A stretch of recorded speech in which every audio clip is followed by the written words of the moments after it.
नमस्कार, मैं हूं आपके साथ दर्श शर्मा और आपने देखना शुरू कर दिया है चाय पर चर्चा। राजस्थान के रण में भाजपा और कांग्रेस प्रत्याशियों की सूची जैसे जैसे सामने आ रही है, दोनों ही दलों की राह आसान नहीं हो रही है। आपको बता दें, जिस तरह से राजस्थान विधानसभा चुनाव के लिए जो सूचियों का ऐलान हुआ है, एक कहावत आपने सुनी होगी, थोथा चना बाजे घड़ा।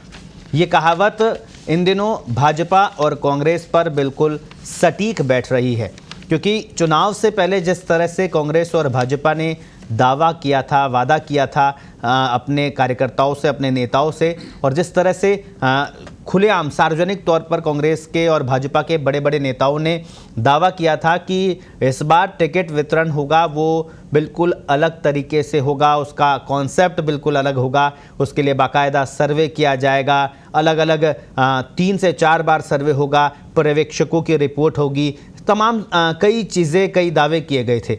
लेकिन जब सूची सामने आई तो ये तमाम जितने भी सर्वे हैं, दावे हैं, वादे हैं, ये सब दरकिनार कर दिए गए, वो साइलेंट हो गए और सूची में वो ही नाम नज़र आए जिन पर किसी ना किसी बड़े नेताजी का वरद हस्त था या आशीर्वाद था। अब क्योंकि 200 विधानसभा सीट के लिए नामांकन का आज आखिरी दिन है, तस्वीर तकरीबन साफ हो गई है। दोनों ही दलों ने अपने जो मैदान में कौन कौन प्रत्याशी होंगे ये सामने ला दिया है। अब इंतज़ार 9 नवंबर का है, वो दिन जो नाम वापसी का आखिरी दिन है, क्योंकि बहुत सारे दोनों ही भाजपा और कांग्रेस में बहुत सारे नेता ऐसे भी हैं जो कि बागी हो गए हैं टिकट नहीं मिलने के बाद। अब क्योंकि उनको मनाने के प्रयास अब राजनीतिक दलों की ओर से तेज़ किए जाएंगे। विजेता वही रहेगा जो जितने ज़्यादा बागी को मना पाएगा।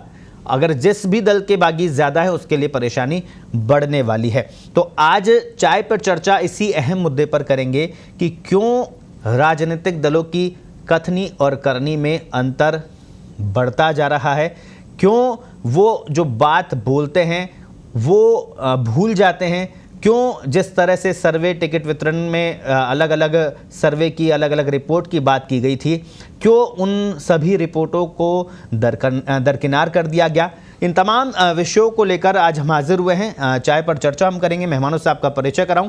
हमारे साथ में भारतीय जनता पार्टी से कृष्ण कुमार जी हैं। कृष्ण कुमार जी, बहुत बहुत स्वागत है आपका। कांग्रेस का पक्ष रखने के लिए हमारे साथ में सारिका सिंह जी हैं। सारिका जी, आपका भी बहुत बहुत स्वागत है।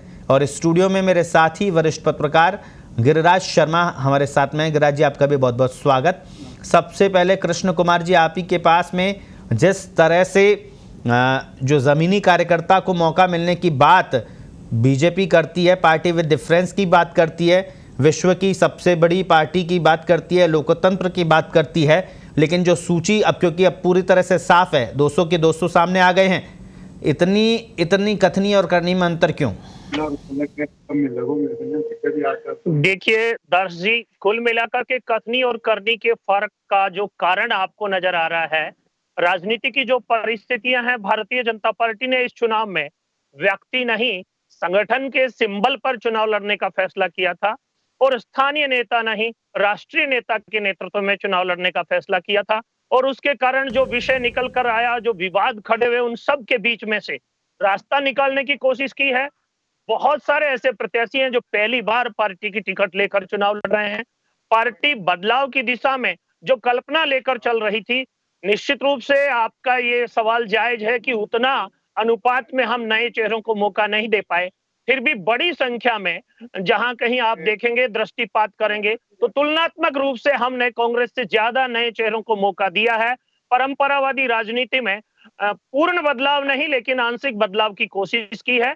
लेकिन कांग्रेस में तो वही जो नहीं चाह रहे थे वही नेता हैं, वही टिकट है, वही परंपरा है। आपका सवाल और आपका आरोप यहाँ कहीं न कहीं जायज ठहरता है कि राजनीतिक दल व्यक्तियों के दबाव में उतना परिवर्तन नहीं कर पाते हैं और अंतिम फैसला आते-आते बहुत कुछ वहीं पहुंच जाता है जहां से हटकर जीत के राह पर चलना चाहते थे। लेकिन राजस्थान में जनादेश और जनता की भावनाओं का इशारा स्पष्ट है कि भाजपा आ रही है और कांग्रेस जा रही। चलिए, बहुत अच्छा आपने बोला, लेकिन आप ये ज़रूर भूल गए कि किस तरह से ज़मीनी कार्यकर्ता दरकिनार हो गया है। हमारे साथ में कांग्रेस से सारिका जी हैं। सारिका जी, चुनाव से पहले जिस तरह से बड़े बड़े वादे किए गए टिकट वितरण को लेकर भी कि इस बार का जो टिकट वितरण होगा वो कई मायनों में अलग होगा, जिसमें सर्वे रिपोर्ट की बात की गई, पर्यवेक्षक आपने बनाए, सह प्रभारी आपने बनाए, प्रभारी बनाए विधानसभा वार। लेकिन जब सूची हम देखते हैं तो ऐसा लग रहा है 2018 की सूची तकरीबन अधिकतर वही है, वही चेहरे सामने हैं, सूची नहीं है बस। तो फिर वो आपके इतने बड़े बड़े वादे कथनी और करनी में अंतर क्यों? देखिए, मैं आपसे निवेदन करना चाहूंगी कि जो इस बार की अगर आप 200 विधानसभाओं पर जो कांग्रेस के प्रत्याशियों की अगर आप देखें सूची को अच्छे तरीके से, तो आप उसमें पाएंगे कि बहुत से युवाओं को मौका मिला है।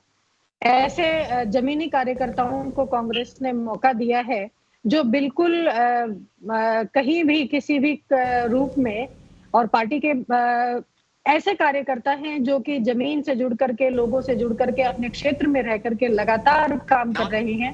ऐसे लोगं को पार्टी ने मौका दिया है। कितने ऐसे लोग हैं सारिका जी 200 विधानसभा की, क्योंकि अब तो तस्वीर साफ हो गई है। जोटवाड़ा से कल ही जो सूची आई है, आप उससे अगर देखेंगे तो आपको पता लगेगा कि एक बहुत छोटे से युवा जो NSUI के प्रदेश अध्यक्ष हैं, उनको जोटवाड़ा से प्रत्याशी बनाया गया है। तो वो तो कहा यह जा रहा था कि आपके पास में नेता ही नहीं मिल रहे वहां पे, तो चुनाव लड़ने के लिए कोई तैयार नहीं है। जो नेता थे उन्होंने तो साफ तौर पर इनकार कर दिया कि मैं चुनाव नहीं लड़ूंगा।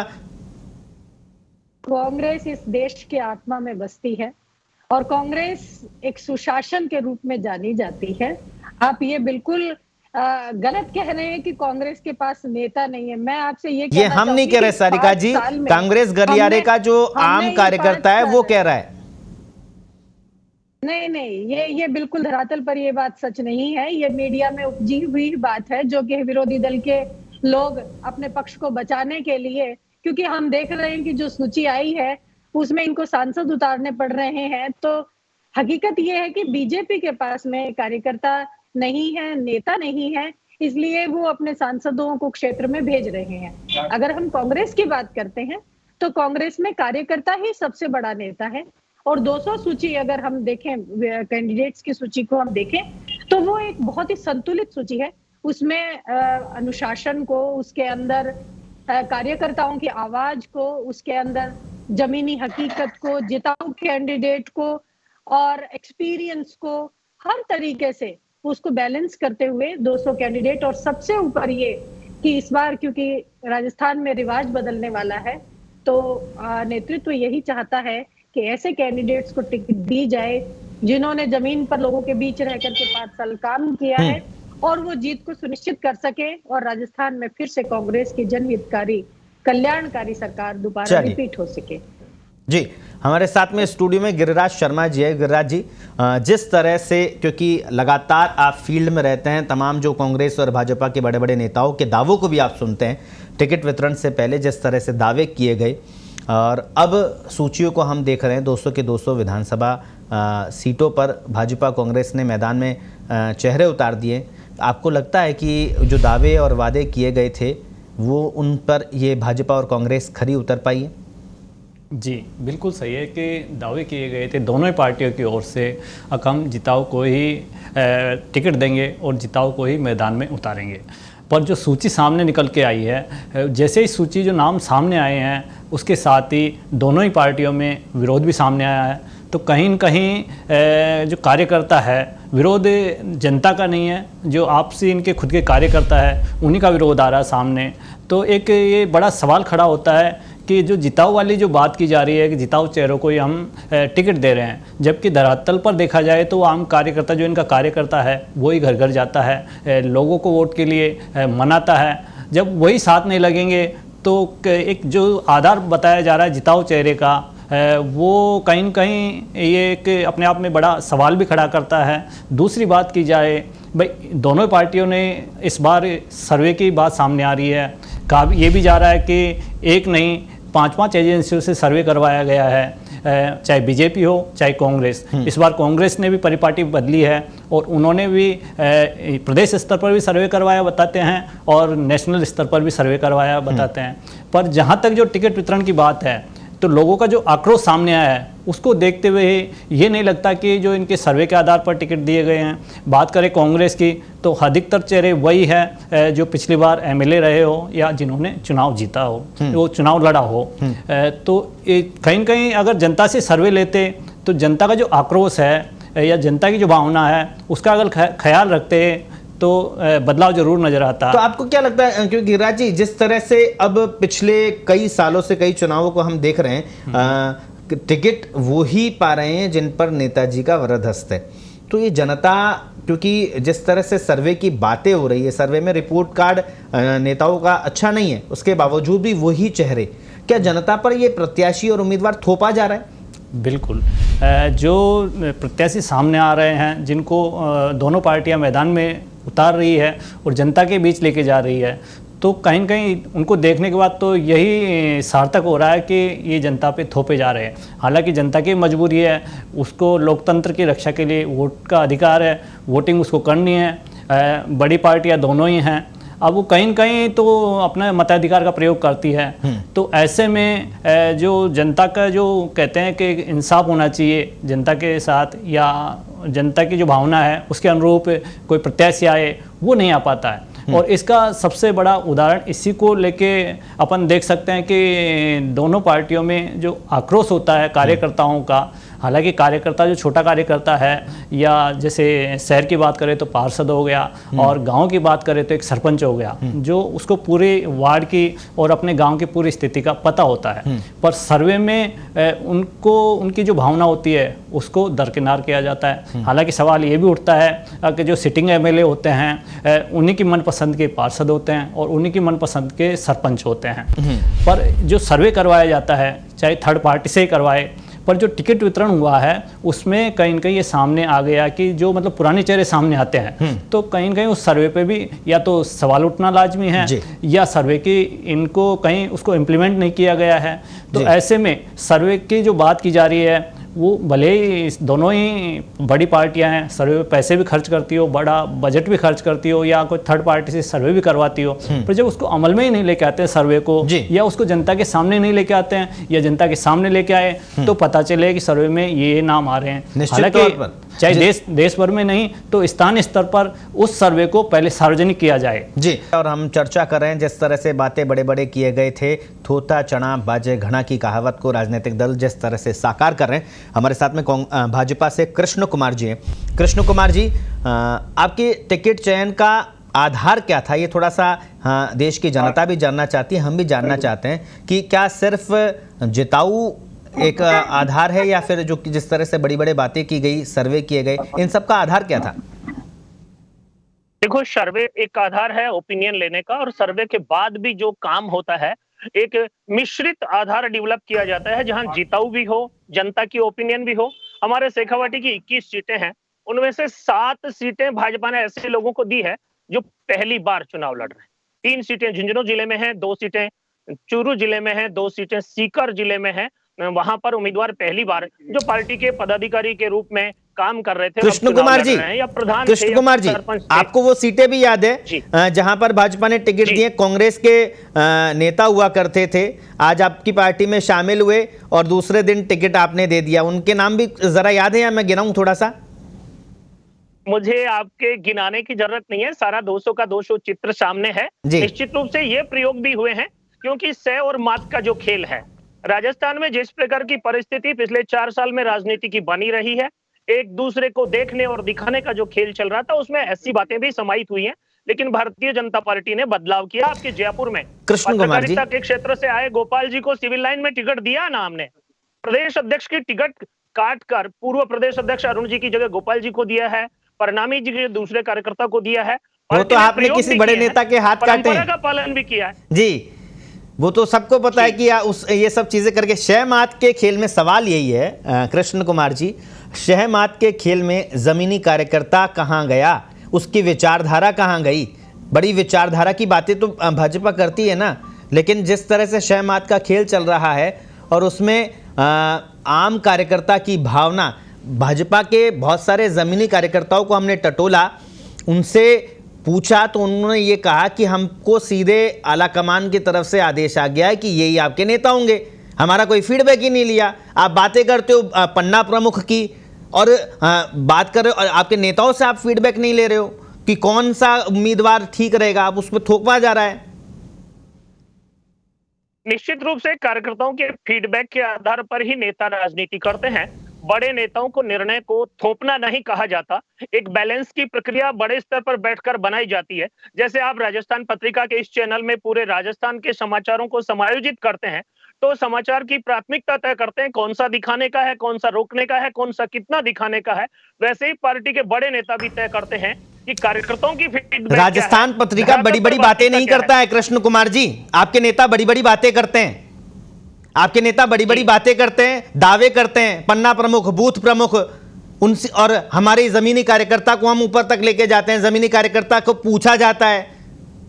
राजस्थान पत्रिका ऐसी बातें नहीं करता है।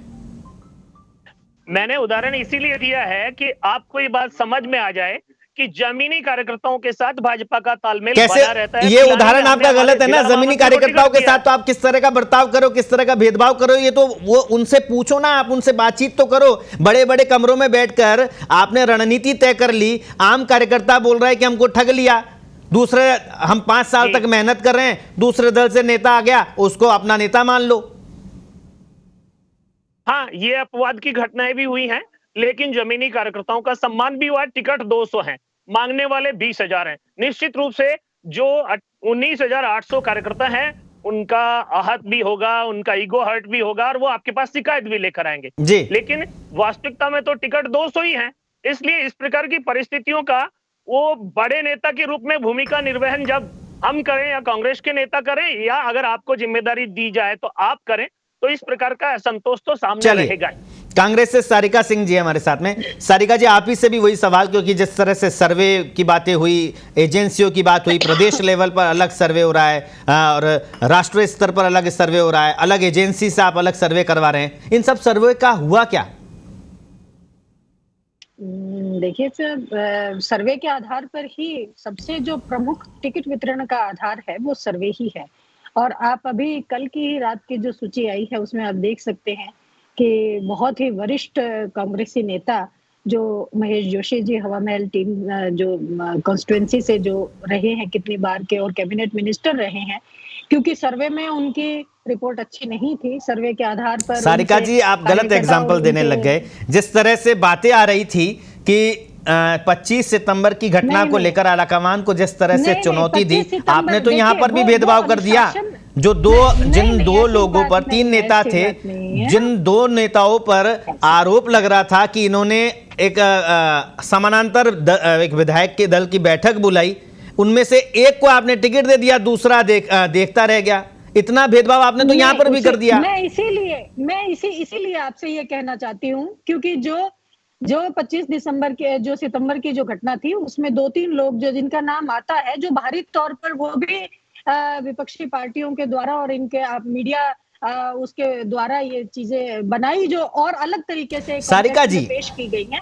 मेरे ये समझ में नहीं आता, प्रवक्ताओं को क्या ये सिखाया जाता है कि ये बोलना है कि मीडिया द्वारा आप ही के अंदर गलियारों से ये खबरें निकल कर आती है?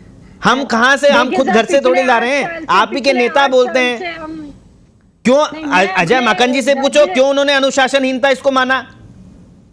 मैं आपसे क्या हमने बताया कि अनुशासनहीनता की? हम नहीं कह रहे हैं। मैं राजस्थान के मीडिया की बात इसमें थोड़ा सा अलग करना चाहूंगी कि आप लोग निष्पक्ष रूप से पत्रकारिता और मीडिया में हैं, लेकिन अगर हम राष्ट्रीय स्तर की देखें तो वो इन्फ्लुएंस्ड है, ये आप भी जानते हैं और मैं भी जानती हूँ, क्योंकि ऐसे बहुत सारे उदाहरण। और आज की हमारी चर्चा का विषय वो नहीं है, इसलिए आज हम उस विषय पर नहीं जाते। अनुशासनहीनता की और जो टिकट वितरण की बात हम कर रहे थे, मैं उसी पर आना चाहती हूँ। मैं यही कहना चाहती हूँ कि जो अनुशासनहीनता की बात थी वो 2-3 नेताओं के नाम उसमें आ रहे थे, लेकिन क्योंकि शांति धारीवाल जी को अगर हम देखते हैं तो उन्होंने कोटा का एक अभूतपूर्व, जो इतने सालों में कभी काम नहीं हुआ, विश्व मानचित्र पर उन्होंने कोटा को लाके दिया और उनका जो सर्वे में जो नाम था वो पॉजिटिव था और वो जिताऊ कैंडिडेट थे और सर्वे उनको जिता रहे थे। तो फिर क्यों सबसे अंतिम सूची में उनका नाम आया? इसलिए उनको टिकट।